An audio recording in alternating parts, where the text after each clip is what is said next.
Alors, merci infiniment, merci et bienvenue dans Believe for Jesus. Aujourd'hui, nous allons parler d'un sujet que tout le monde connaît du nom, mais que de très peu comprennent vraiment en profondeur.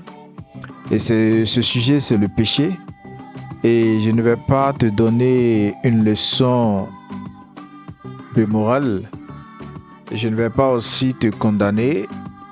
Je vais simplement ouvrir la Bible avec toi et te montrer ce que Dieu dit réellement sur le péché, des vérités que beaucoup d'enseignants et beaucoup de personnes, beaucoup de croyants n'ont jamais simplement pris le temps de t'expliquer. Le problème dans beaucoup d'églises aujourd'hui, et c'est que le mot péché est soit évité pour ne pas offenser les gens, soit utilisé comme une arme pour condamner et humilier.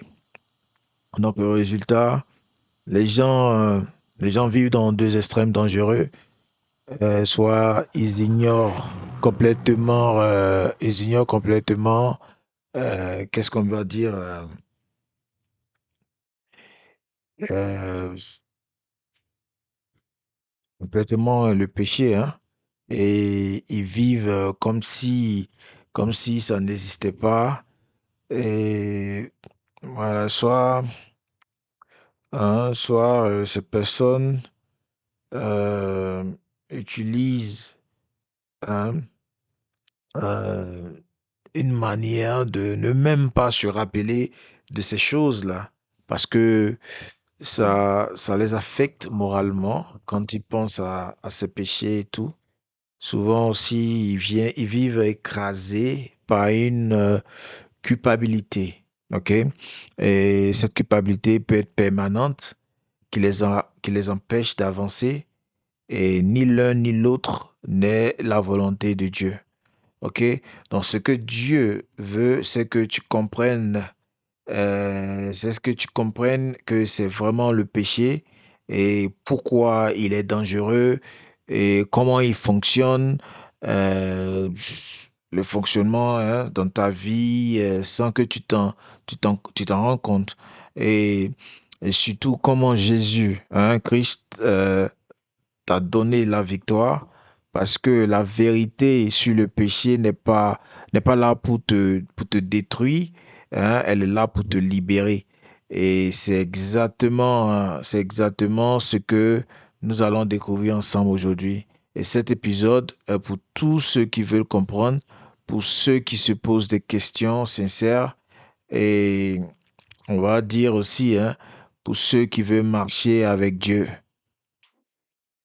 mais qui ne savent pas toujours comment naviguer hein, dans ce sujet complexe.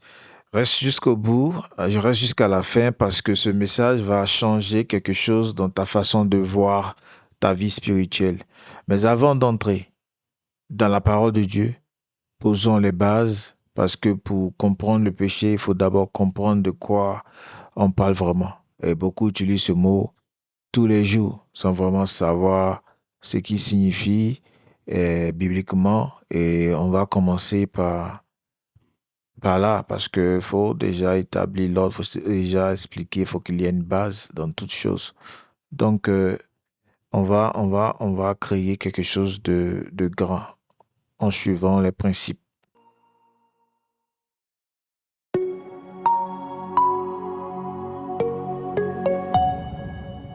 Alors, nous allons parler du mot péché. OK? Nous allons euh, étudier ce que ça veut dire. On va essayer de connaître certaines définitions, hein, comment on appelle ça, de maîtriser ce que la Bible nous apprend concernant le péché. OK?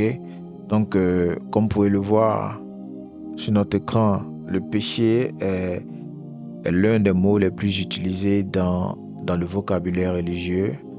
et pourtant l'un des moins bien compris. On est d'accord? Pour certains, le péché, c'est juste faire quelque chose de mal. Pour d'autres, on va dire, c'est une liste d'interdictions religieuses. Hein. Pour d'autres encore, c'est un concept dépassé qui n'a plus de sens dans le monde moderne. Mais qu'est-ce que la Bible dit vraiment? Ok, c'est ça la vraie question. Qu'est-ce que la Bible nous enseigne? En hébreu, le mot le plus utilisé pour péché est chata. Ok, chata veut dire péché, qui signifie littéralement manquer la cible. Imagine un archer qui vise une cible et qui la rate. Il n'a pas forcément voulu rater, mais il a raté. Ok? Donc c'est exactement l'image que la Bible utilise. Et le péché, c'est manquer la cible que Dieu a fixée pour ta vie. Donc c'est s'éloigner de ce pourquoi tu as été créé. Ok? On est d'accord?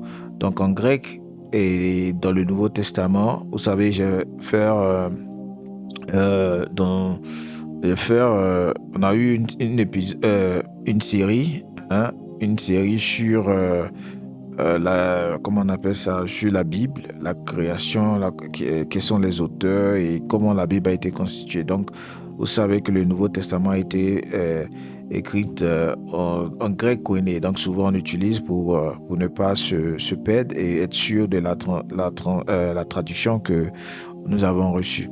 Donc, voilà pourquoi souvent on essaye de mettre la traduction grec koiné qui a été utilisé pour écrire le Nouveau Testament. On sait bien que l'Ancien Testament a été écrit en araméen et puis en hébreu. Ok, on est tous d'accord. Donc, je reviens pour vous dire que en grec, dans le Nouveau Testament, le mot utilisé est hamatia. Ok, et ça signifie exactement la même chose, manquer le but. Donc, ce n'est pas d'abord une question de liste interdiction, hein, c'est une question de direction. Est-ce que ta vie est alignée avec Dieu ou est-ce qu'elle s'en éloigne? Voilà la vraie question du péché. On est d'accord? Amen. Ok, donc si vous me suivez, hein, on va essayer de comprendre pourquoi c'est important, hein, pourquoi on doit suivre ça, pourquoi on doit maîtriser. Parce que quand tu comprends, ok, que le péché, c'est manquer la cible, tu comprends aussi que le but n'est pas de te punir, mais de te repositionner. Donc Dieu ne cherche pas à t'écraser, mon frère. Dieu ne cherche pas à t'écraser, ma soeur. Dieu ne cherche pas à t'écraser avec ta culpabilité. Il cherche à te ramener sur le bon chemin. Et c'est cela que commence la vraie liberté.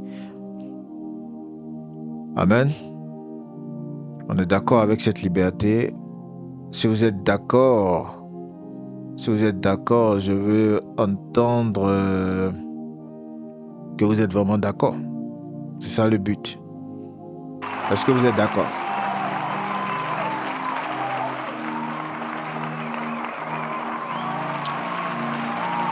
Ok, merci. Ah, vous êtes d'accord et c'est bien. Maintenant que nous avons posé la définition, euh, ouvrons nos cœurs et invitons Dieu dans cet enseignement parce que sans le Saint-Esprit, nous pouvons lire la Bible et ne jamais recevoir la révélation dont nous avons besoin. Amen. Donc, c'est très important d'inviter le Seigneur dans tout ce que nous faisons. Ok, nous allons prier. Maintenant, nous allons fermer nos yeux, nous allons demander à ce que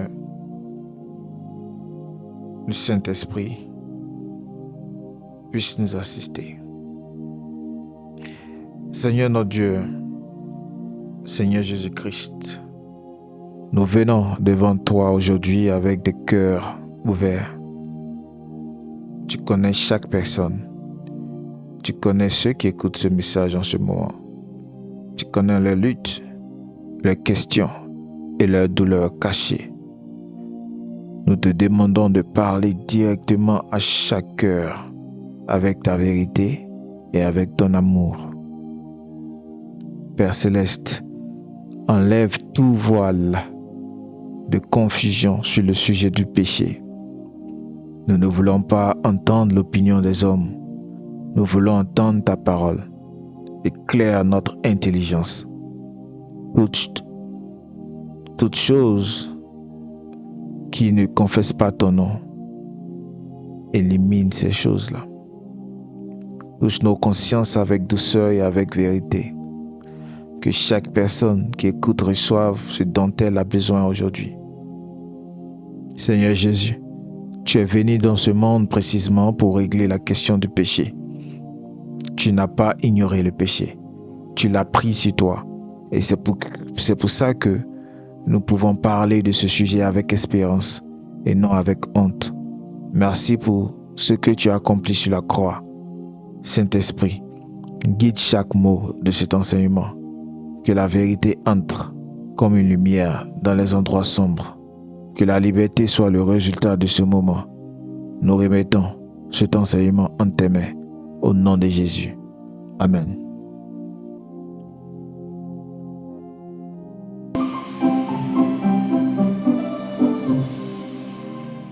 Alors maintenant, entrons dans la parole de Dieu. Le premier point que nous allons aborder est fondamental. Et pourtant, très peu de gens ont vraiment pris le temps de le comprendre. Lisons ensemble. Mais avant, posons-nous cette question.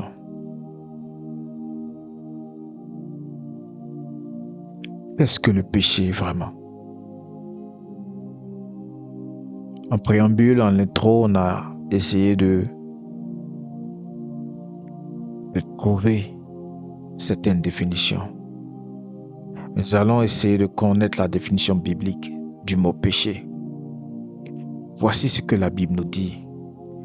En lisant le livre de 1 Jean, chapitre 3, verset 4, qui nous dit « Quiconque pêche transgresse la loi, et le péché est la transgression de la loi. » Amen. Et c'est pas tout. On va lire encore le livre de Jacques, chapitre 4, verset 17, qui nous dit « Celui donc qui sait faire ce qui est bien et qui ne le fait pas commet un péché. » Amen. Donc, la première lettre ici, vous savez, notre style dans Believe for Jesus, je vous rappelle tout le temps et je vais tout le temps vous rappeler parce que c'est la répétition est pédagogique. C'est très important d'expliquer à tous ceux et celles qui prennent de leur temps, de leur argent, de leur un moment de se connecter pour écouter la parole de Dieu. Et nous qui sommes là, nous ne sommes pas mieux que vous, nous ne sommes pas meilleurs et nous sommes aussi contents de faire l'œuvre de Dieu, de partager certaines choses avec vous et apprendre aussi avec vous par peut-être pour ceux qui nous appellent, ceux qui nous édifient autrement, par peut-être les prières que vous avez pour nous, faites pour nous et les conseils, tout ça. Donc on apprend et je pense qu'un jour, quand la famille Believe for Jesus va s'agrandir, on aura ces moments-là en Zoom, en Teams, voilà, Google Meet, ça va dépendre, où il y aura plusieurs personnes connectées en direct. Nous allons échanger la parole et il n'y aura personne qui sera dans le faux. Tout le monde sera inspiré par le Saint-Esprit. Comment le Seigneur veut que tu comprennes, comment il veut que tu abordes certains sujets et nous serons contents de faire passer ce message ensemble. Parce qu'il a dit, allez partout et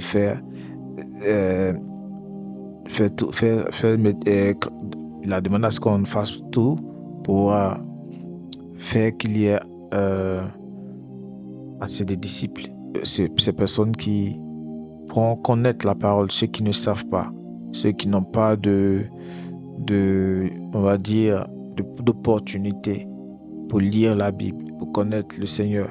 Et il veut que parmi ceux qu'il va toucher, de faire ce travail-là pour lui. Et nous avons choisi, nous avons accepté, nous avons voulu, nous avons demandé, nous avons été disponibles.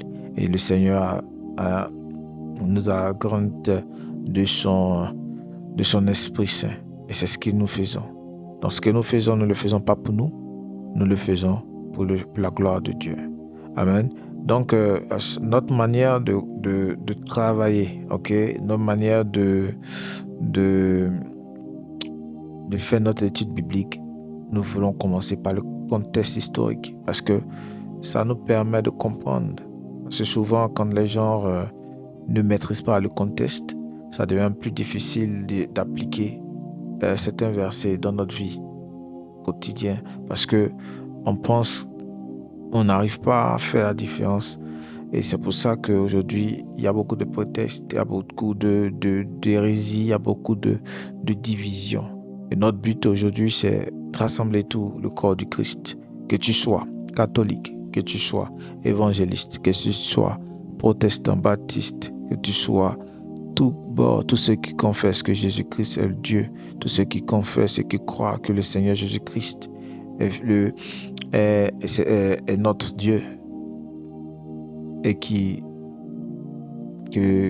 par lui nous aurons la vie éternelle. Ceux qui ont cru et qui savent et qui pensent que c'est vrai, c'est à vous que je parle. Et même ceux qui ne croient pas en Jésus-Christ, je pense que si un jour vous tombez sur cette vidéo, vous pouvez, et cette vidéo pourra vous toucher, et un jour vous comprendrez.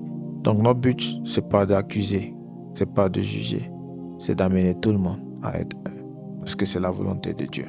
Donc nous commençons toujours par le contexte. Et la première lettre de Jean a été écrite vers la fin du 1er siècle et probablement entre 85 et 95 après Jésus-Christ. Et donc dans l'apôtre Jean s'adressait à des communautés chrétiennes et qui faisaient face à des faux enseignants. Ok, des gens qui prétendaient que le péché n'avait aucune importance pour ceux qui avaient la connaissance spirituelle. Jean répond avec force. Il leur dit le péché est réel et il est défini, il ne peut pas être ignoré. Alléluia. Donc, dans tout le chapitre de 1 Jean, surtout le chapitre 3, Jean parle de l'identité des enfants de Dieu. Il explique que ceux qui sont nés de Dieu ne pratiquent pas le péché comme mode de la vie.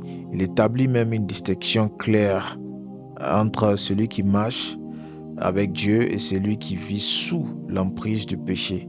Et c'est un appel à vivre en cohérence avec son identité spirituelle. On est d'accord. Mais d'abord, il y a certains mots, certains termes qu'il faut comprendre avant d'avancer. Pour voir sur l'écran, pour voir sur votre image, ce qu'on appelle la transgression. On entend ça beaucoup quand on lit la Bible. On entend aussi beaucoup par certains prédicateurs et par certains frères et sœurs qui utilisent le mot transgression. Mais il faut comprendre qu'est-ce que ça veut dire la transgression. Franchir, c'est franchir une limite, ok? Une limite fixée, dépasser une frontière établie par Dieu, ok? Maintenant, il y a la loi que beaucoup de personnes maîtrisent, mais ici, c'est pas seulement la loi mosaïque, mais l'ensemble des principes moraux révélés par Dieu. Maintenant, dans le passage qui commence de 1 Jean 3, 4, qui commence par quiconque. Donc ici, il faut faire attention. Voilà, le quiconque ici, c'est quoi? C'est sans exception. Ok? Donc si on prend sans exception, ça veut dire que tout le monde, il n'y a pas d'exception. Que tu sois catholique, que tu sois évangélique, que tu sois bouddhiste, que tu sois euh, païen, que tu sois musulman, tu vois, quiconque, donc sans exception. Donc, cela concerne tout être humain et ça fait le bien, ok? Ça fait le bien ici, c'est la conscience morale, la connaissance de ce qui est juste. Alors, maintenant qu'on a certains termes, on connaît un peu certaines définitions, qu'est-ce qu'on peut retenir par là? Ce qu'on retient ici, c'est quoi? Jean nous donne ici deux dimensions du péché. Ok, la première, c'est la première active. Ok, quand on lit 1 Jean 3, 4, qui nous dit fais ce que Dieu a interdit. La seconde est passive, ok, qui dit ne pas faire ce que Dieu a ordonné. Hein? Donc, ce second aspect est celui que la majorité des gens ignorent complètement. On peut pécher, effectivement, non seulement en faisant le mal, mais aussi en faisant pas le bien qu'on aurait pu faire. Certaines personnes oublient ça. C'est-à-dire qu'on peut pécher parce qu'on a fait du mal, mais on peut aussi pécher en ne faisant pas le bien qu'on aurait pu faire. Ok? Le péché d'omission est aussi réel que le péché d'action. Voilà, c'est pour ça que dans l'Église catholique, ils ont cette récitation qui dit j'ai péché par action et par omission. Vous voyez, parce que le péché d'omission est important. Les gens oublient, mais c'est aussi important. Et le péché d'action est aussi important. Donc le péché est toute déviation par rapport à la volonté, hein, révélée de Dieu. Donc si Dieu dit allons à droite, toi tu vas à gauche. Vous voyez, donc c'est toute déviation par rapport à la volonté de Dieu. Donc qu'il s'agisse de pensées, de paroles, d'actes ou d'omissions, ok, c'est tout ça qui est le péché. Donc ce n'est pas simplement une liste des règles brisées, c'est une rupture de relation avec Dieu, une déviation de sa nature et de son caractère. Alléluia. Donc ce que nous devons retenir aujourd'hui, c'est quoi? Ces deux passages nous montrent que le péché n'est pas seulement ce que tu as fait de mauvais, ok? C'est aussi ce que tu ne fais pas quand tu aurais dû le faire. Ok, donc c'est une catégorie beaucoup plus large que ce que la plupart des gens imaginent. Et cette réalité nous appelle à une vigilance intérieure. euh, et c'est pas seulement extérieur. Donc déjà à l'interne, dans le cœur et aussi à l'extérieur. Donc oui, il y a un contexte, mais quand le Seigneur parlait, quand l'apôtre Jean, quand le Seigneur parlait, il parlait à qui effectivement? Ok? Donc, il faut toujours se rappeler. Jean, quand il écrit, il écrivait à qui? La question est posée. Il écrivait à qui? Il écrivait à des croyants du premier siècle. Ok? Mais son message est universel parce qu'aujourd'hui on utilise. Donc il s'adressait à toute personne qui se réclame de la foi en Dieu. Et pour nous, aujourd'hui, dans nos cultures africaines, occidentales, américaines, asiatiques, j'en passe, il y a tellement, ou la diaspora, ça nous parle aujourd'hui. Donc ce verset nous rappelle que nos traditions, ok, nos traditions euh, culturelles, nos habitudes familiales et les pressions sociales, ok, ne redéfinissent pas ce que c'est le péché. C'est Dieu qui définit la cible. C'est pas notre culture, c'est pas notre entourage, c'est pas la pression du monde. Donc il faut retenir ça. Si on oublie ça, nous allons chuter. Ok? Donc spirituellement, le péché commence toujours dans le cœur. Ok? Mais avant de se manifester dans les actes. Donc Jésus l'a dit clairement dans Matthieu 15. Il a dit, si je ne me trompe pas, il a dit ce n'est pas ce qui entre de l'extérieur qui souille l'homme, mais ce qui sort du cœur. Ok? Voilà, j'ai peut-être paraphrasé. Mais comprendre le péché spirituellement, c'est comprendre que la vraie bataille se livre à l'intérieur. Dans tes pensées, dans tes désirs et surtout dans tes motivations. Amen. Donc, cher ami, je vais vous donner un exemple. Imagine un GPS dans ta voiture. Aujourd'hui, je pense que tout le monde connaît un GPS. Et tu programmes une destination. Et tant que tu suis la route que tu, peut-être l'adresse que tu as mis dans ta voiture, dans ton GPS, ok? Donc, tu suis la route indiquée, tu vas, tout va bien, il n'y a pas de problème, parce que tu fais confiance à la technologie, ok? Mais dès que tu tends des cartes, ok? Dès que tu changes de route, ok? Volontairement ou pas, euh, le GPS recalcule et te dit demi-tour dès que possible. Ok? Donc, le péché, c'est exactement ça. Le péché, c'est exactement ça. Dieu a programmé une destination pour ta vie. Chaque fois que tu t'en éloignes, la voix du Saint-Esprit dit reviens sur le bon chemin. Donc le problème, c'est quand tu coupes le son, quand tu ignores la voie, quand tu continues dans la mauvaise direction, si longtemps que tu finis par croire que c'est le bon chemin. C'est là que tout commence à chavirer. Maintenant que nous savons réellement ce que le péché. Parce qu'on dit c'est dévier. Donc, on sait maintenant qu'est-ce que le péché. Mais il y a une question encore plus profonde. Et cette question, c'est d'où vient le péché? Pourquoi l'être humain est-il naturellement incliné vers le mal? Parce que moi, je veux comprendre. Ça vient d'où?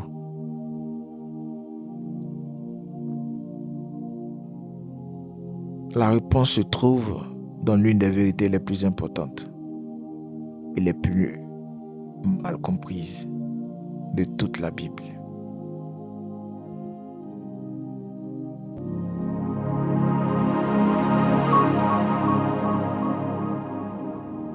Alors, d'où vient le péché? D'où vient le péché?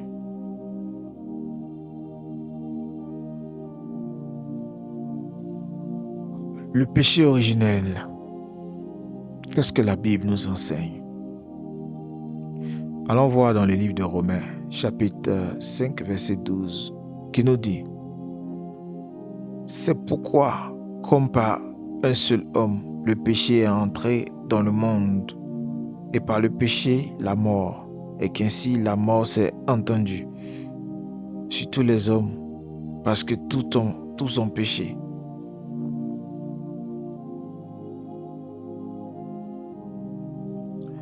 Si on lit Genèse 3,6, qui nous dit: la femme vit que l'arbre était bon à manger et agréable à la vue, et qu'il était précieux pour ouvrir l'intelligence. Elle prit de son fruit et en mangea. Elle en donna aussi à son mari qui était auprès d'elle, et il en mangea. Amen. Donc, l'apôtre Paul écrit aux Romains vers l'an 57 après Jésus-Christ. Et il développe ici l'une des théologies les plus profondes du Nouveau Testament.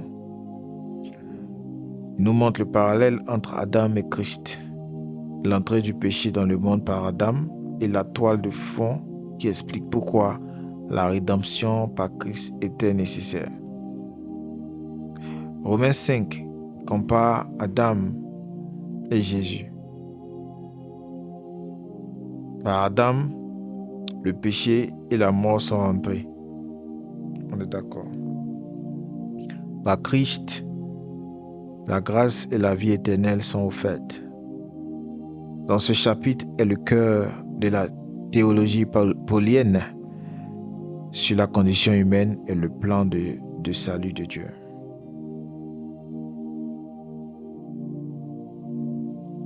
Donc ici, quand tu parles du péché originel, c'est quoi? C'est la condition pécheresse, héritée d'Adam, qui a fait toute l'humanité.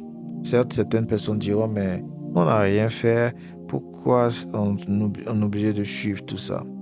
Hélas, le Dieu qu'on prie est souverain, il est miséricordieux. C'est le King, c'est le roi, c'est le Père. On ne questionne pas, il fait ce qu'il veut. Et tout ce qu'il fait est bon. Nous devons accepter. Et donc, par Adam, nous sommes tous pécheurs. Et la mort, ici, c'est la mort spirituelle d'abord, la séparation avec Dieu. Et puis, il y a la mort physique. Donc, un seul homme, Adam, le premier être humain, représentant de toute l'humanité. Et quand on dit tous ont péché, ce n'est pas seulement à cause d'Adam, mais aussi par nos propres choix personnels. On est d'accord? Donc, voici la vérité que beaucoup n'ont jamais entendue clairement. Tu n'es pas pécheur parce que tu pêches. D'accord? Tu pêches parce que tu es pécheur. Je répète, tu n'es pas pécheur parce que tu pêches. Tu pêches parce que tu es pécheur. Donc la nature pécheresse est héritée.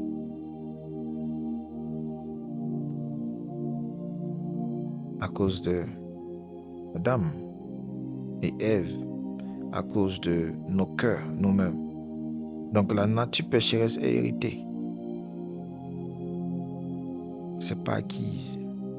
Donc c'est comme naître avec une maladie génétique. Tu n'as pas choisi de naître avec elle, mais tu dois en tenir compte dans ta vie.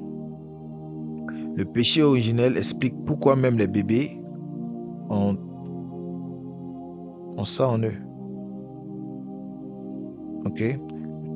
Les bébés ont une tendance naturelle vers l'égoïsme, vers la rébellion, vers la déviation.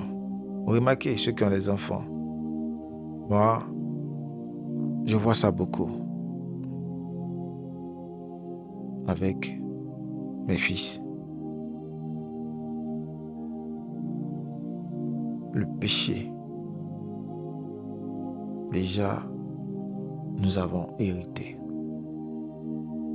C'est pour ça, il y a certaines choses, on remarque.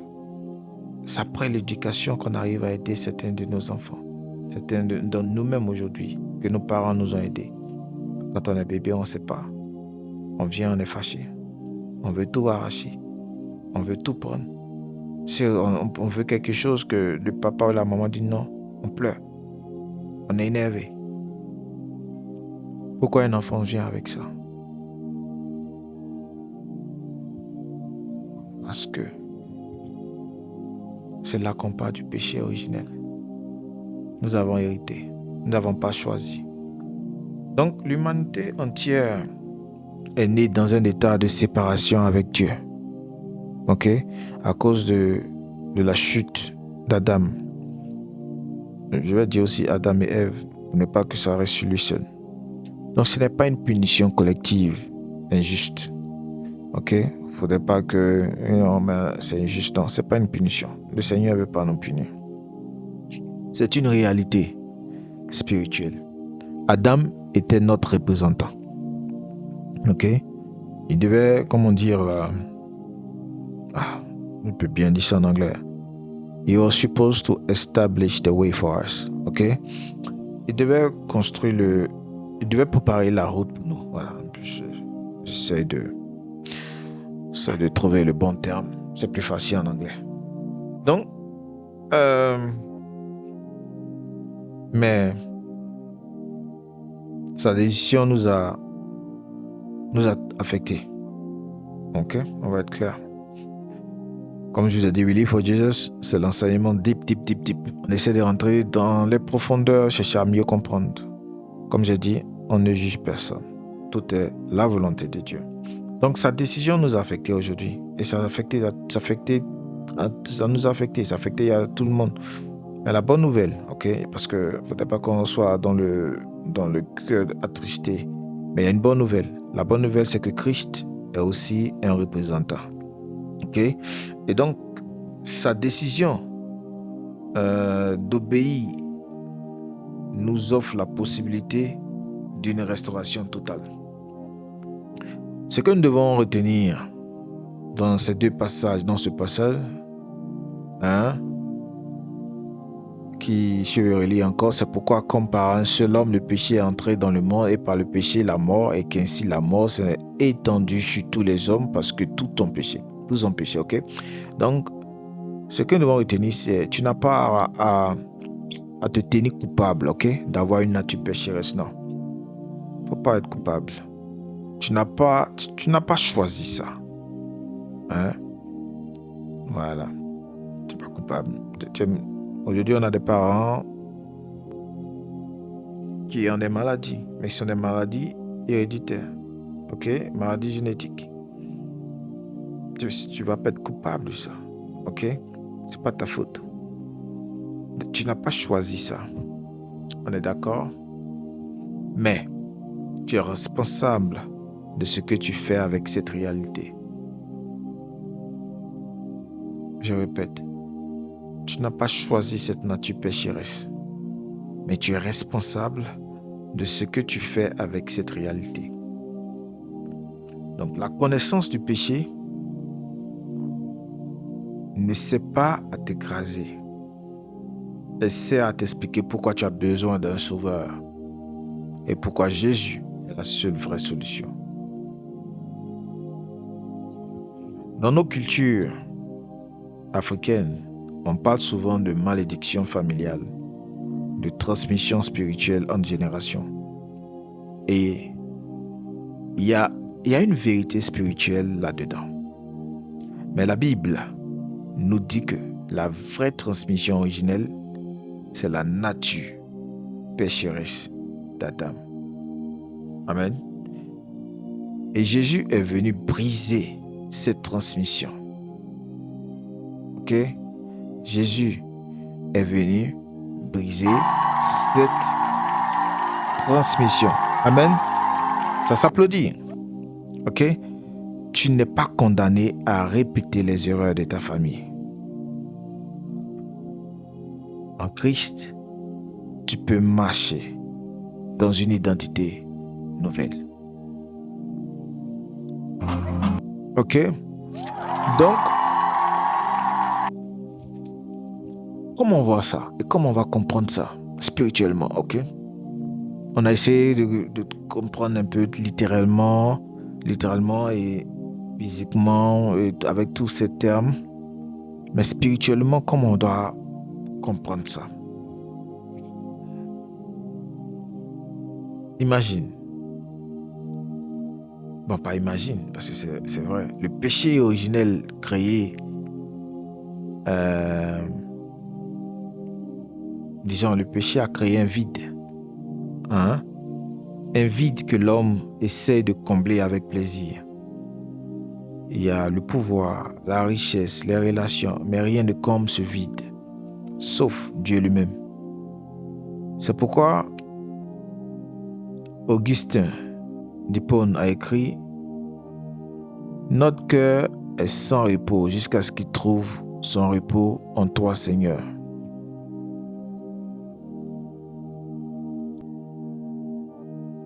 Donc, voici une image puissante que je vais vous partager.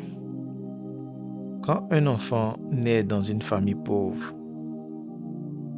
il ne choisit pas la pauvreté, on est d'accord, mais il hérite de la situation de ses parents. Il doit travailler, étudier, faire des choix différents pour sortir de cette situation. De la même manière, tu es né dans une condition pécheresse que tu n'as pas choisie.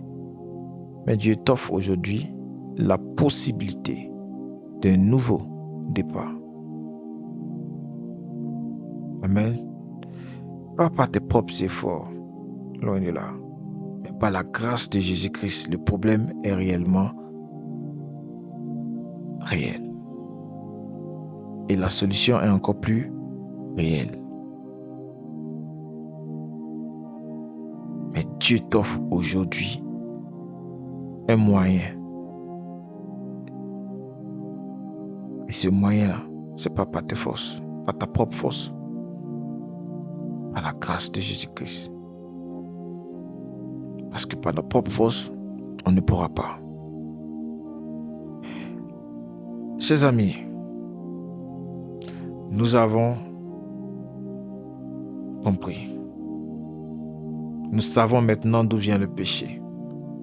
Mais il y a quelque chose de encore plus subtil que nous devons comprendre.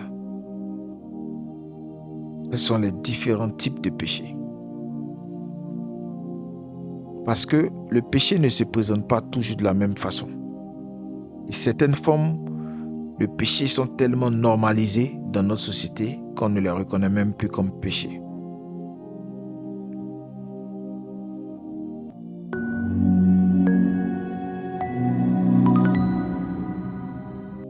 Alors,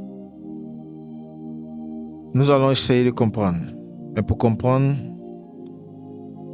les différents types de péchés que la Bible identifie, il faut lire ce que la Bible nous montre. Et Galates chapitre 5 verset 19 à 21 nous explique que or les œuvres de la chair sont manifestes. Ce sont l'impudicité, l'impureté, la dissolution, l'idolâtrie, la magie, les inimitiés, les querelles, les jalousies, les animosités, les disputes, les divisions, les sectes, l'envie, l'ivrognerie, les excès de table et les choses semblables. Je vous dis d'avance, comme je l'ai dit déjà, que ceux qui commettent de telles choses n'hériteront pas le royaume de Dieu. Amen. Proverbe 6, 16, 19 nous dit, il y a 6 choses que l'Éternel hait, et même 7 qui lui sont en abomination. Les yeux hautains, la langue menteuse, les mains qui répandent le sang innocent, le cœur qui médite des projets coupables, les pieds qui se hâtent de courir au mal, le faux témoin qui dit des mensonges et celui qui existe des querelles entre frères. C'est fort. Galates et Proverbes nous montrent les différents types de péchés. Peut-être que vous ne savez pas, peut-être que vous savez, mais aujourd'hui vous voyez noir sur blanc. Amen. Amen à ça, parce que ça nous a édifiés. Par exemple, l'excès de table. On peut dire, ça c'est quoi? Mais c'est un péché. Les choses semblables. C'est-à-dire, il y a tellement que le Seigneur a voulu mettre ça d'une manière générale. Tout ce qui ressemble à ce qu'on a cité. Même les querelles, les disputes. On se dispute toujours, que ce soit entre amis, entre frères et sœurs, entre couples. C'est un péché. Les animosités, les sectes. Vous voyez, l'apôtre Paul écrit aux Galates pour corriger une église, qui dérivait vers un légalisme religieux. En listant les œuvres de la chair, il ne cherche pas à condamner, mais à éclairer. Et il veut que les croyants sachent identifier clairement ce qui vient de la chair pour pouvoir choisir de marcher selon l'esprit. Donc Galates 5 est le chapitre de la liberté chrétienne et de la vie dans l'esprit. Dans l'apôtre Paul oppose 2 modes de vie, celui de la chair et celui de l'esprit. Les œuvres de la chair sont listées en contraste avec le fruit de l'esprit. Et le but, ce n'est pas la condamnation, frère, mais la transformation. Donc quand on parle d'impudicité, c'est quoi? Parce que faut connaître les péchés. L'impudicité, c'est la débauche sexuelle, comportement sexuel contraire à la volonté de Dieu. L'idolâtrie, c'est quoi? C'est mettre quelque chose ou quelqu'un à la place de Dieu. Certains pensent que quand il y a idolâtre là, c'est seulement ceux qui prient les objets, qui vont prendre les eaux, les arbres, la nature comme les dieux, ou bien les statues. Non. L'idolâtrie est plus que ça. C'est ceux qui mettent l'argent devant Dieu. La réputation, leurs relations, leur carrière, tout, c'est plus que Dieu. Les enfants, le pasteur, les hommes de Dieu, les femmes, le mari, c'est-à-dire qu'ils sont plus que ton Dieu. Tu deviens idolâtre. Et quand on parle de inimitié, c'est quoi? C'est les haines, hostilités, rancœurs, surtout les rancœurs entretenues volontairement. Et les sectes, ce sont des divisions religieuses ou idéologiques basées sur l'orgueil et la rébellion. Donc toutes ces églises divisées, tous ceux qui ont divisé parce qu'ils veulent être au devant, ceux qui ont divisé l'église parce qu'ils veulent créer des divisions pour dire Ils sont dans le faux. Je vais créer pour moi. Ils sont dans le faux. Je vais créer. Ce sont des sectes. Ceux qui ne sont pas chrétiens, qui créent des sectes comme des sectes qu'on connaît, c'est aussi un péché. Ce que peut-être plein de personnes vont voir ça un peu compliqué à comprendre, c'est l'excès de table. Et l'excès de table, il faut comprendre plus en profondeur. C'est plus de la gloutonnerie, le manque de maîtrise de soi dans la consommation. Dans ce que notre apôtre liste ici, c'est vraiment extraordinaire, chers amis. Et c'est pertinent pour notre époque. L'idolâtrie moderne ne ressemble pas toujours à des statues. Elle ressemble à quelqu'un qui passe plus de temps sur son téléphone, plus qu'en prière. Quelqu'un dont l'identité est entièrement construite autour de son travail ou de son image sur les réseaux sociaux. Les divisions et les querelles, on les voit dans les familles, dans les églises, dans les communautés. Et ces péchés sont normalisés. Parce que les gens pensent que c'est normal. Ah, moi, je viens de telle église. Ah, moi aussi, je viens de telle église. Pourquoi on est divisé? Pourtant, c'est écrit noir et blanc. Je peux comprendre que tu viens d'une église parce que tu habites dans un quartier et c'est l'église qui est là. Et chaque quartier doit avoir quand même une église. Mais avoir plein d'églises où on a l'embarras du choix, c'est parce que Dieu veut. Parce que ça crée la division et c'est un péché. Et aujourd'hui, c'est normal. Parce que c'est mis dans la tête, Dieu dit, fait des nations, fait des nations, tous les disciples, il faut que... Non. Est-ce qu'on va être divisé en faisant tout ça? Donc faisons attention. Ces péchés sont normalisés. La jalousie, la gloutonnerie, le manque de maîtrise, la rancœur, surtout la rancœur entretenue volontairement. Et c'est dans les familles. Le frère est mieux placé que la sœur est mieux placée que sa petite sœur. Oh, la grande sœur n'a pas pu se marier, la petite sœur, les jalousies. Dans les communautés, cet homme-là, africain, surtout les communautés africaines, il pense qu'il est meilleur que nous. Il est venu hier, là, il a acheté sa maison. C'est pas bien. C'est pas bien, frère. C'est pas bien, sœur. Repentons-nous.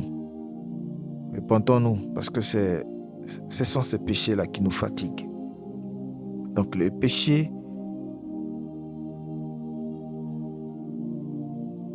d'abord, la Bible même les a identifiés pour nous.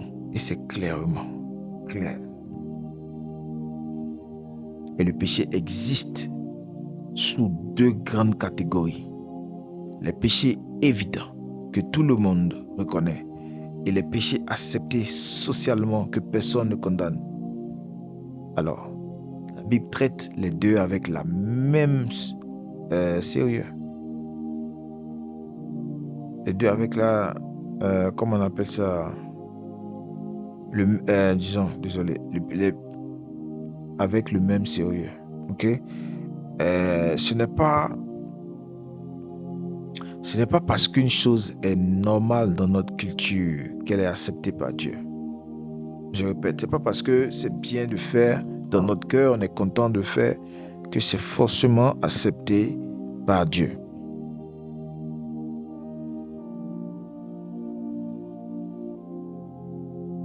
Ce que nous devons retenir, c'est que faisons attention au péché.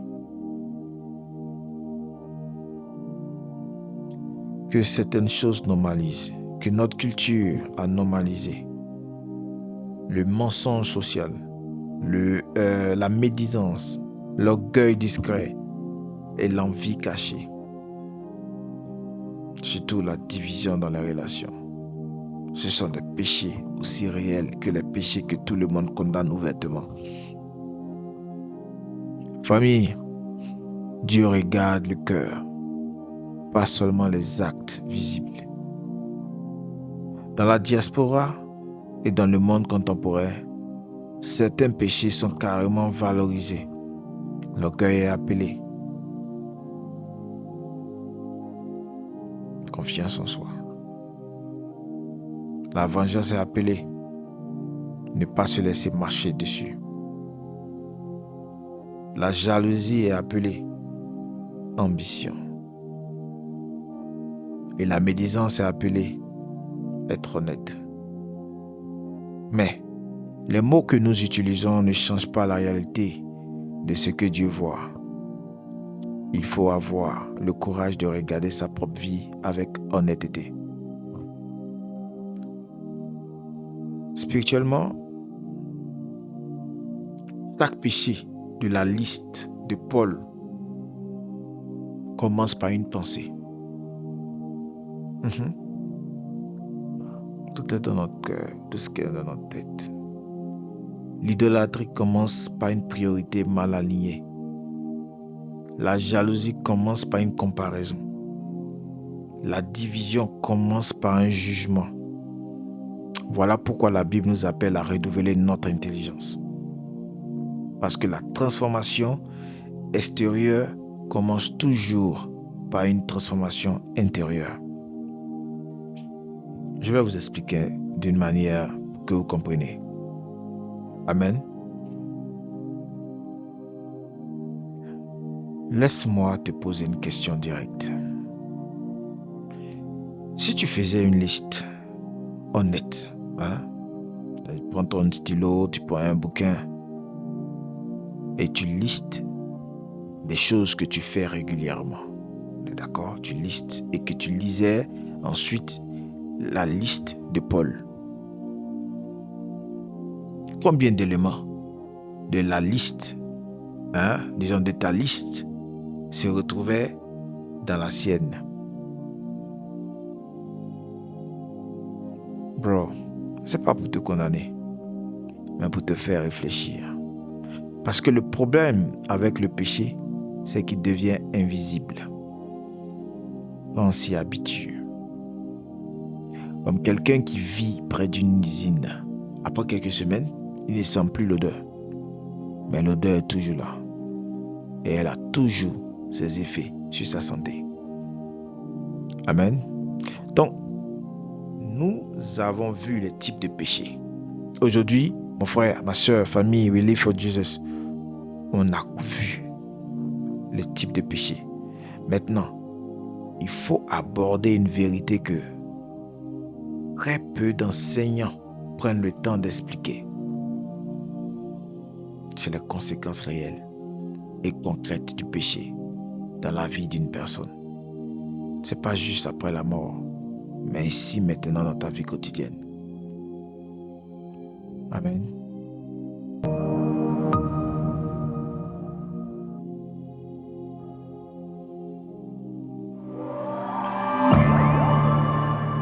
Alors, qu'est-ce qu'on voit? De reconnaître les conséquences du péché, ce qui se passe vraiment.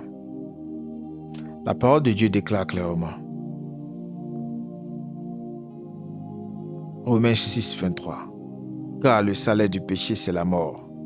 Mais le don gratuit de Dieu, c'est la vie éternelle en Jésus-Christ notre Seigneur. Amen. Ésaïe chapitre 59, verset 2 nous dit, mais ce sont vos iniquités qui mettent une séparation entre vous et votre Dieu. Ce sont vos péchés qui vous cachent sa face et l'empêchent de vous écouter. Amen. Donc l'apôtre Paul écrit aux Romains au milieu du 1er siècle et développe ici l'une des vérités les plus fondamentales. Et le péché a un salaire et ce n'est pas une menace, c'est une réalité économique, spirituelle. Tout travail a un salaire. Le péché produit quelque chose. Et ce quelque chose-là, c'est la mort. Dans l'I Romains 6, qui nous parle de la vie nouvelle en Christ, Paul explique que nous avons été baptisés dans la mort de Christ pour vivre une vie nouvelle. Et il pose ensuite la question, puisque nous sommes sous la grâce, pouvons-nous continuer à pécher?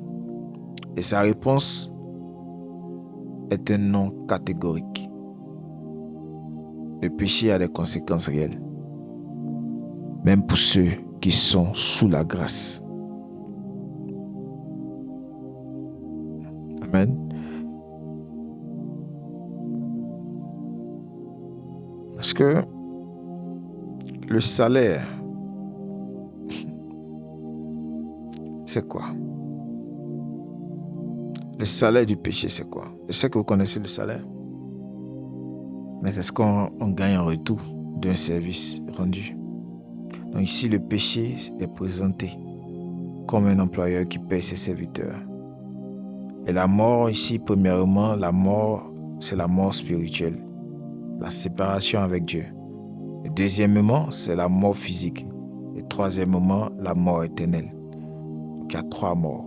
Juste pour le salaire, on a 3 morts. Est-ce que tu veux avoir ces 3 morts dans ta vie? Et là, il y a ce qu'on appelle le don gratuit, ce qui ne se mérite pas. La vie éternelle n'est pas un salaire, mais un cadeau. Donc ce qui crée tout ça, c'est quoi? C'est la rupture, la séparation. Et la séparation, c'est la rupture de la communion avec Dieu. C'est un blocage de la relation. C'est un silence spirituel. Voici ce que personne ne te dit clairement, chers amis. Le péché non confessé crée un mur invisible entre toi et Dieu. Et Isaïe 59:2 nous dit, c'est brutal dans sa clarté. Et ce ne sont pas les circonstances qui empêchent Dieu de t'entendre. Ce sont tes péchés non réglés qui cachent sa face. Combien de personnes prient? Combien de personnes dans ce monde prient sans obtenir de réponse et cherchent la raison partout sauf là où elle se trouve réellement? Famille, on a vu ça dans l'épisode de comment prier. Aujourd'hui, ça retombe ici encore.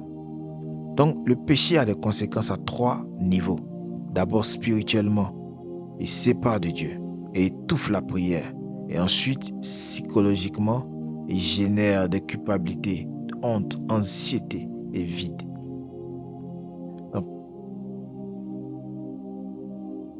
enfin, le péché nous touche socialement et physiquement. Et le péché a des effets concrets dans les relations, la santé, les décisions et les résultats de vie. Ce que nous devons retenir, chers amis, chaque péché que tu entretiens dans ta vie a un coût. Et ce coût n'est pas toujours immédiat et visible, mais il est toujours réel. Et souvent, les difficultés que tu traverses dans ta vie spirituelle, dans tes prières qui semblent sans réponse, ont une connexion directe avec des péchés non traités. Pour notre culture aujourd'hui, dans le monde contemporain, où on nous a appris que nos choix n'affectent que nous-mêmes. Hein? Fais ce que tu veux tant que ça ne nuit pas aux autres. Mais la Bible dit le contraire. Les péchés créent des conséquences qui s'étendent au-delà de toi. Dans ta famille, dans ta lignée, dans ton influence. Et ce n'est pas une menace, c'est une réalité que la sagesse biblique nous demande de prendre au sérieux. Spirituellement, quand tu entretiens un péché dans ta vie, tu donnes une porte d'entrée à l'ennemi. Éphésiens 4:27 dit de ne pas donner de place au diable. Donc chaque péché non confessé, chaque compromis entretenu, chaque zone d'ombre dans ta vie est une invitation que tu envoies à l'adversaire. Donc la vigilance spirituelle commence par la gestion du péché. Je vais te raconter quelque chose que j'ai observé. Do you follow me? Il y a des gens qui prient tôt et qui prient fort, qui prient à tout moment, qui prient fort à l'église, le dimanche, mais qui vivent dans un péché secret le reste de la semaine. et il se demande pourquoi Dieu ne répond pas. Il change d'église. Il cherche un nouveau pasteur. Ils font plus de jeûnes. Mais le problème n'est pas la prière. Le problème est dans la chambre fermée de leur vie privée. Le péché étouffe la prière. Et jusqu'à ce qu'on règle le vrai problème, on peut crier aussi fort qu'on veut. Le mur reste là. Le mur ne bouge pas. Amen. Dans famille, nous avons vu les conséquences. Mais il y a une dimension du péché encore plus dangereuse que les conséquences visibles qu'on voit. C'est sa capacité à te tromper. Et le péché a une stratégie. Il a un mode opératoire. Et si tu ne le connais pas, tu seras toujours pris par surprise. Voyons maintenant comment le péché fonctionne maintenant.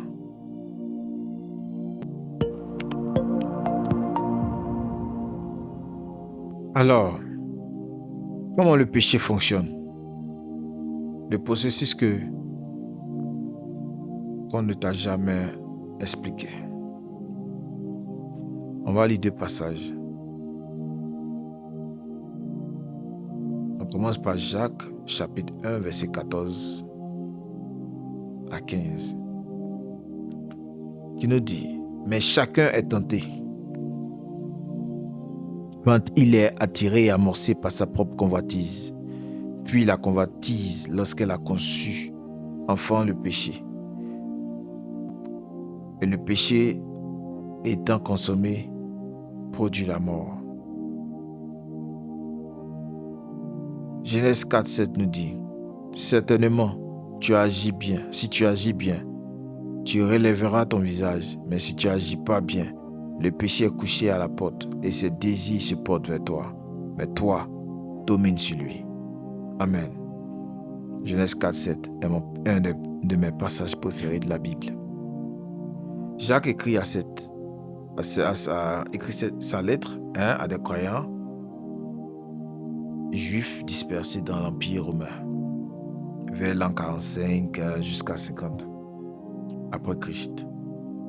Il est un enseignant pratique. Il s'intéresse à comment la foi se vit au quotidien. Et dans ce passage, il décrit avec une précision chirurgicale le processus par lequel le péché se développe dans une vie. Et Jacques 1 parle des épreuves, de la sagesse et les tentations. Il établit une distinction cruciale. Les épreuves viennent de l'extérieur et servent à fortifier. Et les tentations viennent de l'intérieur de nos propres désirs et servent à nous détruire si on les laisse progresser. Donc, qu'est-ce qu'on retient? Jacques nous donne ici le processus complet du péché en 4 étapes. Premièrement, l'attraction. Tu vois quelque chose qui éveille un désir. Deuxièmement, l'amorçage. Tu t'attardes sur ce désir, tu l'alimentes. Troisièmement, la conception. Tu décides intérieurement d'aller vers ce péché. Et quatrièmement, la naissance et la consommation. L'acte se produit. Et le résultat final, si rien n'est réglé, c'est la mort. Et ce processus peut prendre quelques secondes ou plusieurs années, mais les étapes sont toujours les mêmes. Donc, le péché ne surgit jamais de nulle part. Il suit toujours un processus. Et ce processus peut être interrompu à n'importe quelle étape. Mais plus on attend, plus c'est difficile. La clé est d'intervenir dès la première étape au niveau de l'attraction, avant que la convoitise soit conçue. Ce que nous devons retenir, chers amis, tu peux arrêter le péché avant qu'il naisse. La puissance de ce verset est là. Jacques nous montre où intervenir. L'attraction est normale. La tentation n'est pas un péché. Mais si attarder, alimenter, donner son accord intérieur, c'est là que commence le péché. Et c'est là que tu dois agir. Le monde numérique aujourd'hui est une machine convoitise, une machine à convoitise. Okay? Les réseaux sociaux, le streaming, les publicités, tout est conçu pour éveiller des désirs. des désirs de richesse, de plaisir, de statut, de corps, de vie parfaite. Et beaucoup de péchés modernes commencent devant un écran. La vigilance de Jacques est plus pertinente aujourd'hui qu'elle ne l'a jamais été. Chers amis, Genèse 4:7 est bouleversant. Dieu dit à Caïn, le péché est couché à ta porte comme un prédateur. Mais Dieu lui dit aussi, domine sur lui. Donc ce n'est pas une fatalité. Tu as reçu en Christ la capacité de résister. Le Saint-Esprit en toi est plus grand que la convoitise en toi. Mais tu dois choisir de coopérer avec l'Esprit. Amen. Donc voici comment ça se passe dans la vraie vie. Un homme marié voit une femme sur les réseaux sociaux. Il la regarde. Déjà, c'est l'attraction. Ce n'est pas encore un péché. Mais il revient la voir le lendemain et après-demain et commence à liker ses photos. Il envoie un message et se dit que c'est innocent. Mais Jacques nous dit, la convoitise est déjà en train de concevoir. Avant que cet homme réalise où il en est, le péché est déjà né. Et le mariage, la famille, la foi, tout est en danger. Et ça ne commence pas par une grande décision. Ça commence par un regard qui s'attarde trop longtemps. Amen.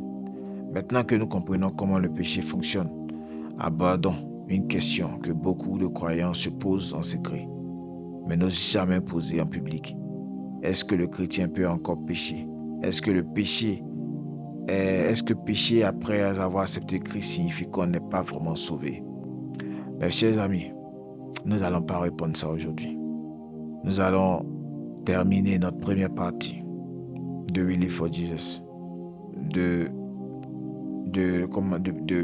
péché. Qu'est-ce que le péché? Et nous allons continuer la semaine. Parce qu'il y a beaucoup de choses à dire. On ne veut pas être trop long. Donc nous allons nous arrêter là. Mais avant, nous allons essayer de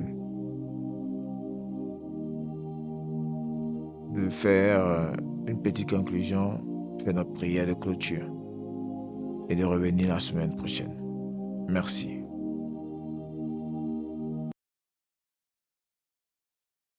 Alors, frères et sœurs, nous venons de parcourir ensemble la première partie de cet enseignement sur le péché et je veux que tu retiennes ceci avant que nous nous retrouvions pour la suite.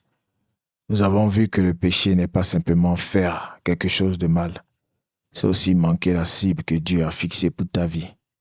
C'est une réalité et c'est une réalité sérieuse et surtout profonde et qui affecte chaque dimension de ton existence.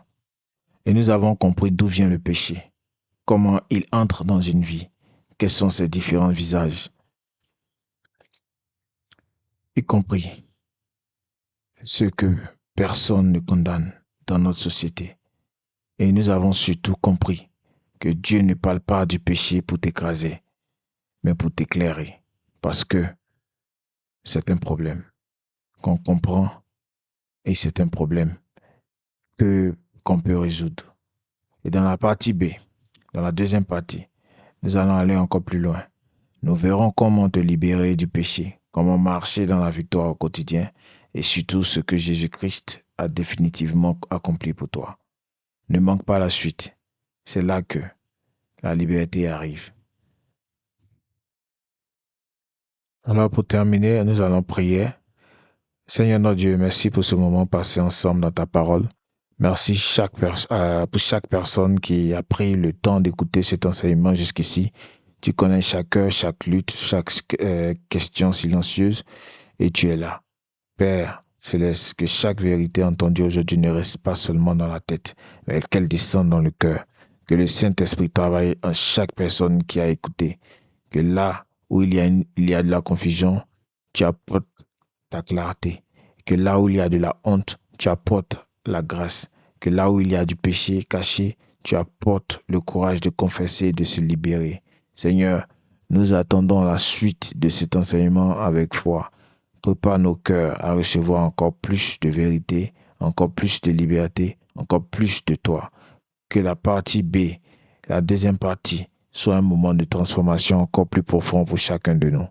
Nous remettons cette vidéo en tes mains, qu'elle qu'elle atteigne chaque personne qui en a besoin, qu'elle touche des vies, restaure des cœurs et ramène des âmes vers toi. Au nom de Jésus-Christ, notre Seigneur et Sauveur. Amen. Alors, famille, merci d'avoir été là pour cette première partie.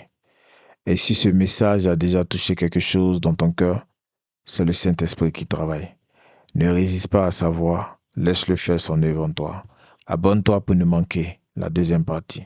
Like ce message si ça t'a parlé. Partage avec quelqu'un qui en a besoin. Écris dans les commentaires, je vis libre. Et besoin de parler d'études bibliques ou de prières, vous avez notre contact. Jusqu'à là, marche dans la vérité, demeure dans l'amour et vis pour Jésus. Amen.